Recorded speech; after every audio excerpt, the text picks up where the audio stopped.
Dans nos vidéos précédentes, nous avons découvert l'existence lumineuse de Hazrat Fatima, fille chérie du prophète Muhammad, paix et salut sur lui, et de Hazrat Ali.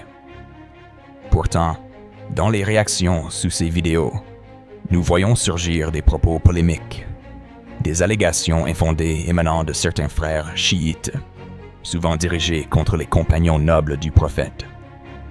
À force d'examiner ce phénomène, il est frappant de constater combien ces malentendus, ces erreurs et accusations se propagent, et même trouvent un écho parmi les sunnites. Face à l'ampleur de ce fléau, il devient impossible de demeurer silencieux. Aujourd'hui, nous allons examiner, une par une, les affirmations avancées par certains courants chiites et y répondre, preuve historique authentique, à l'appui. Nous plongerons également dans la genèse de la fracture qui sépare sunnites et chiites depuis des siècles. Votre engagement dans cette quête de vérité est essentiel. En commentant, en vous abonnant, en partageant, vous permettez à la lumière de la réalité d'atteindre davantage de cœurs. Dites-moi maintenant, d'où suivez-vous cette vidéo? Cela compte réellement pour nous, mais aussi pour la fraternité de cette communauté grandissante que nous formons. Partagez votre lieu d'écoute dans les commentaires et sentez que votre voix fait partie de notre histoire collective. Pour comprendre la naissance du clivage sunnite-chiite, il nous faut voyager jusqu'aux premiers temps de l'islam et éclairer la racine profonde de cette division. À la veille de l'an 631, l'État islamique rayonnait déjà sur toute la péninsule arabique, devenu une force politique et militaire incontournable. Mais un défi majeur s'annonçait. La santé du prophète Muhammad déclinait sans héritier désigné. Qui assumerait la destinée de la communauté musulmane après lui? Voilà l'origine du premier partage dans la Oumma, et, sur ce point précis, sunnites et chiites rapportent des versions divergentes. Les sources chiites s'arrêtent sur deux événements capitaux survenus de son vivant. Le premier, l'épisode de Ghadir Khoum, au retour du dernier pèlerinage du prophète. Après la prière de midi, il fit venir Ali auprès de lui éleva la main et déclara « Celui qui me tient pour maître, Ali l'est aussi. Ô Allah, aime celui qui l'aime et sois l'adversaire de celui qui s'oppose à lui. » Mais quel était le sens profond de ces mots? Sans replacer cette déclaration dans son contexte, de fausses interprétations se multiplient inévitablement. Remontons à l'origine. Ali avait mené une expédition victorieuse au Yémen et, pour vite rejoindre le pèlerinage d'adieu, il avait confié la répartition du butin à un autre. Ce dernier, pensant bien faire, distribua une partie des biens avant l'arrivée à la Mecque, pour que les combattants arrivent convenablement vêtus au pèlerinage. Or, selon la règle, les butins devaient impérativement être déposés au trésor public, Bayt al-Mal, puis redistribués en présence du prophète. Quand Ali découvrit cette irrégularité, il ordonna sans délai que chaque objet remis soit restitué, allant même jusqu'à demander à ceux qui portaient des vêtements issus du butin de s'en dévêtir. Cette conduite, bien qu'en accord avec la loi, irrita de nombreux soldats fatigués, provoquant mécontentement et murmures contre Ali. Le prophète, informé de ces critiques, en fut profondément peiné. Sur le chemin du retour, à Ghadir Khoum, il prit la défense d'Ali, le désignant publiquement comme son allié et l'ami d'Allah, affirmant qu'on ne pouvait s'opposer à lui sans s'opposer au prophète lui-même. Ce geste visait donc à apaiser les tensions et rappeler qu'Ali avait agi conformément à la vérité, et non à le désigner héritier au trône, comme l'avance certains courants chiites. Ceux-ci réinterprètent le terme « Mawla » pour lui donner le sens de « chef suprême », alors que la langue arabe offre à ce mot plusieurs sens, dont l'autorité politique n'est pas le plus évident. Si la succession avait été une injonction explicite, le prophète l'aurait formulée sans équivoque. La tradition sunnite reconnaît que le prophète a laissé à la communauté la liberté de choisir son guide par concertation, Shura. Selon le récit d'Ibn Abbas, dans les derniers jours de sa vie, alors que la douleur le submergeait, il demanda un stylet pour écrire un conseil susceptible de préserver la Oumma de l'égarement. Mais les compagnons se disputèrent sur l'état dans lequel il s'exprimait. Suite à cela, il transmit verbalement 3 recommandations. Renvoyer les polythéistes hors d'Arabie. Traiter avec respect les délégations étrangères. La 3e des recommandations étant oubliée ou tue selon la transmission. Il ne rédigea donc aucun testament formel de sa main pour la succession. Des savants chiites ont tenté d'y voir une preuve que le prophète voulait nommer Ali comme successeur, allant jusqu'à accuser Umar et d'autres compagnons d'avoir empêché ce geste, prétendant de ce fait que le califat aurait été injustement dérobé à Ali. Une telle version soulève cependant de grandes contradictions. Si, comme ils le disent, Abu Bakr, Umar et Uthman étaient devenus des injustes, ou même pire, comment expliquer qu'Ali est adoré derrière eux, leur ait prêté allégeance et reconnu leur autorité des années durant? Ali, connu pour sa sagesse et sa piété, serait-il resté passif face à une telle spoliation? Aurait-il suivi un homme injuste dans la prière pendant des années? Lui, le lion d'Allah? Non. Cela infirme radicalement la thèse d'une usurpation du califat. Ajoutons à cela que Ali jamais ne revendiqua ouvertement le pouvoir sous les règnes d'Abu Bakr et Umar, honorant leurs décisions au nom de l'unité de la communauté, refusant la division. Les partisans du courant imamite chiite, institué bien après ces événements, accolèrent plus tard aux imams des attributs empruntés à la prophétie, sans franchir l'étape d'en faire des prophètes, instaurant ainsi la doctrine des 12 imams censés être investis d'une infaillibilité et d'une élection divine. Notons bien cependant qu'aucun texte coranique ou hadith authentique ne fonde cette conception. Allah n'a accordé l'infaillibilité qu'aux prophètes, et le sceau de la prophétie étant scellé avec Muhammad, il n'existe aucune base pour cette innovation introduite tardivement. En outre, selon le dogme chiite, l'imam n'est soumis à aucun contrôle ni contestation, tandis que le prophète lui-même consultait ses compagnons, guettait leur avis, sollicitait leur intelligence collective sur tout ce qui n'était pas du domaine de la révélation. Comment une autorité humaine, aussi vertueuse soit-elle, pourrait-elle se placer au-dessus de l'attitude même du prophète vis-à-vis de la concertation?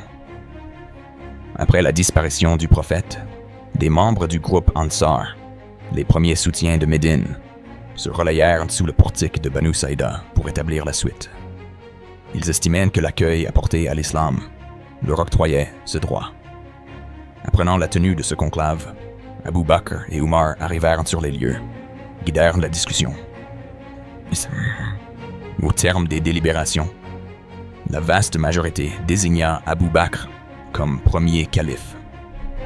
Ali, absorbé par la préparation funéraire du prophète, ne prit pas part à cette élection sur le moment. La situation qu'ils affrontaient était critique. De faux prophètes surgirent, des contestations s'étendirent, la dîme fut remise en cause, l'ordre menaçait de s'effondrer. Les soulèvements s'intensifièrent et l'intégrité de l'islam était en péril. Face à un tel chaos, Abu Bakr assuma le commandement temporaire en urgence, l'objectif principal étant la sauvegarde de la foi et de la Oumma. À rebours des affabulations, Abu Bakr mena une vie humble, continua son activité de berger, se montra austère, n'accepta qu'un maigre salaire sur insistance populaire, le goissait bien à la Oumma à sa mort. Ceux qui colportent la discorde prétendent aussi qu'il aurait porté préjudice à la famille prophétique, tout en dénigrant Aïcha, l'épouse bien-aimée du prophète, celle qui tint sa tête au dernier souffle du messager. Même du vivant du prophète, Aïcha fut la cible de calomnies, auxquelles des versets coraniques mirent un terme en l'innocentant, mais les détracteurs persistèrent.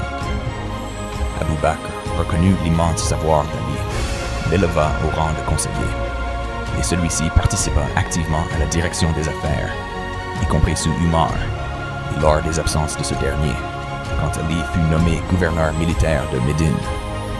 Après l'assassinat d'Umar en 23H, Uthman fut choisi comme troisième calife.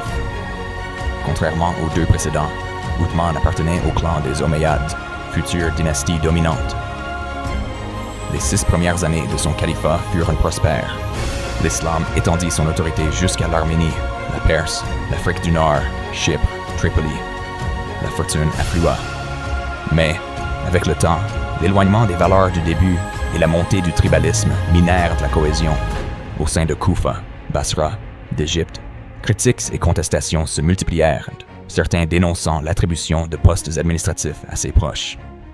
Bientôt, des insurgés assiégèrent sa demeure pendant 3 semaines. Il trouva la mort à Médine, en 35H, marquant la première grande fitna de l'histoire musulmane. Malgré la diversité des versions, toutes s'accordent sur le fait que Uthman périt sous les coups de rebelles, alors que Ali, de son côté, tenta de le protéger en envoyant son fils Hassan. Peu avant sa mort, Uthman aurait rêvé du prophète l'accueillant lors du repas du soir auprès de lui. À sa suite, la communauté fit allégeance à Ali, désormais 4e calife. Toutefois, son autorité fut contestée, entre autres par Muawiyah, gouverneur de Syrie, qui exigeait que justice soit rendue pour Uthman avant d'accepter la nouvelle gouvernance. Interrogé par Ibnul Qawa et Qais ibn Ibad sur la légitimité de sa mission vers Basra, Ali témoigna « Jamais Allah n'a promis ni ordonné ma succession. Je ne serai pas le premier à forger un mensonge sur le messager. » Il ajouta que, si vraiment le prophète l'avait officiellement désigné, il n'aurait jamais permis à Abu Bakr ou à Umar d'accéder au pouvoir sous son regard.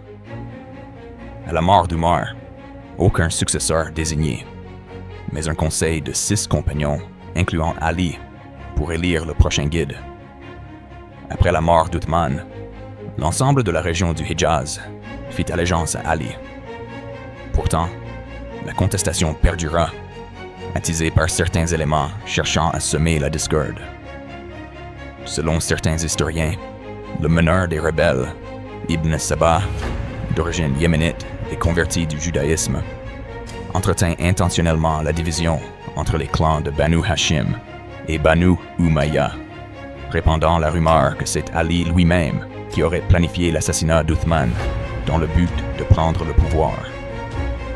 Simultanément, ce groupe manipula l'opinion à Médine pour imposer Ali comme calife, usant de la pression et du désordre. Rapidement, Talha, Zubayr et Aïcha vinrent rencontrer Ali pour réclamer justice envers les assassins d'Uthman. Ali leur expliqua que la priorité était de rétablir l'ordre, puis de punir les véritables coupables, excluant toute sanction collective contraire aux principes coraniques. Nul ne portera le fardeau d'autrui. Faute d'accord, Talha, Zubayr et Aïcha rassemblèrent alors leur soutien à Basra pour agir eux-mêmes. Craignant la fracture de la communauté, Ali se mit également en route, optant pour la négociation. Il dépêcha auprès des opposants Kaka ibn Amr pour proposer un apaisement et le retour à la paix, la patience, jusqu'à la stabilisation du pays. Un terrain d'entente semblait atteint, mais les agitateurs d'Ibn Sabah, refusant l'unité retrouvée, attaquèrent sournoisement les 2 camps dans la nuit, jetant la confusion et le soupçon. Chacun crut avoir été trahi par l'autre. Pris dans cette machination, les compagnons s'affrontèrent malgré eux lors de la bataille du Chameau. Près de 10 000 morts. Talha et Zubayr périrent, tandis qu'Aïcha fut raccompagnée à Médine par Ali avec tous les égards. Ce drame n'était pas la conséquence d'une rivalité personnelle, mais d'une suite d'incompréhensions amplifiées par les fauteurs de troubles.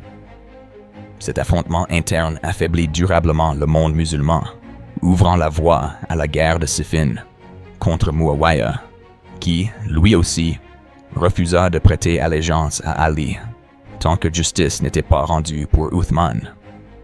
La bataille de Siffin déboucha sur un arbitrage auquel Ali dut se soumettre.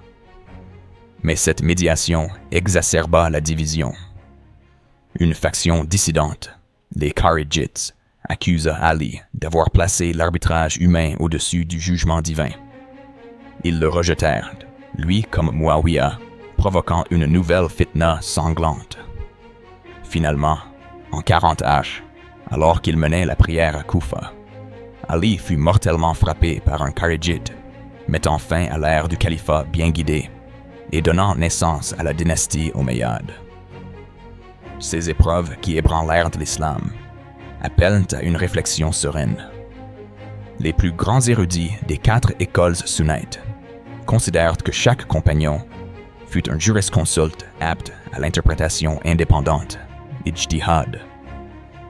Selon la méthodologie islamique, un mujtahid s'efforce avec sincérité de parvenir à la vérité, et s'il atteint juste, 2 récompenses l'attendent.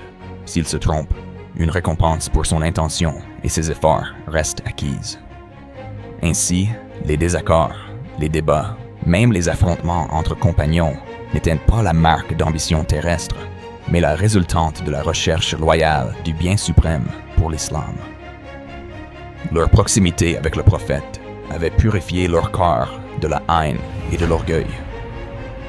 Notons que, même lors de la bataille d'Uhud, certains compagnons défendirent un point de vue différent de celui du prophète, persuadés de servir le mieux la foi.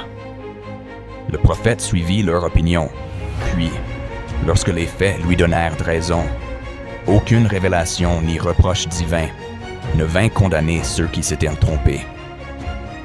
Au contraire, la consultation fut ordonnée dans le Coran, et le prophète n'a jamais rejeté ses compagnons pour leurs désaccords. Il les aimait, cherchait leur avis, consolidait leur dignité collective. Pourquoi donc, nous qui sommes loin de leur pureté, nous hasarderions à juger leurs différends et à choisir entre eux? Toute personne, si elle a le cœur sincère et la raison juste, évitera ce tort immense. Seul celui qui s'aventure dans la division et critique les compagnons porte préjudice à lui-même, non à eux. Il s'agit de figures promises au paradis, magnifiées dans le Coran et par les paroles prophétiques, dont les mérites sont assurés. Une extrême prudence doit donc présider à toute discussion sur leurs divergences. Ne jamais franchir la limite. Ne pas s'immiscer là où le silence est une marque d'humilité. Souvenons-nous que, lorsque certains haussèrent la voix devant le prophète, une révélation vint aussitôt les avertir, disant « Ô croyants, n'élevez pas vos voix au-dessus de celles du messager, de crainte que vos œuvres ne soient réduites à néant sans que vous ne vous en rendiez compte. » Par ailleurs, Allah interdit la médisance et la suspicion, comparant la calomnie à l'acte barbare de manger la chair de son propre frère mort. Si telle est la gravité du propos concernant un simple croyant, imaginez la faute que commet celui qui médit de la plus noble génération de l'humanité. Le prophète a d'ailleurs averti, la médisance consume les œuvres comme le feu dévore le bois. Soyons donc vigilants, car médire ou soupçonner ses compagnons risque d'anéantir nos propres œuvres, mettant en péril notre avenir dans l'au-delà. Puisque même penser du mal d'un autre musulman est une faute, combien plus grand est l'égarement de ceux qui jugent les premiers piliers de l'islam. L'histoire a prouvé la force du sacrifice des compagnons. Ils versèrent leur sang, offrirent leurs biens et leur existence pour que la foi survive jusqu'à nous. Leur gratitude nous oblige à élever des prières pour eux, non à les dénigrer. Voilà comment, lentement, la fracture entre sunnites et chiites a pris racine dans l'histoire musulmane, nourrie par des incompréhensions, des ambitions, et relayée par quelques voix cherchant la discorde.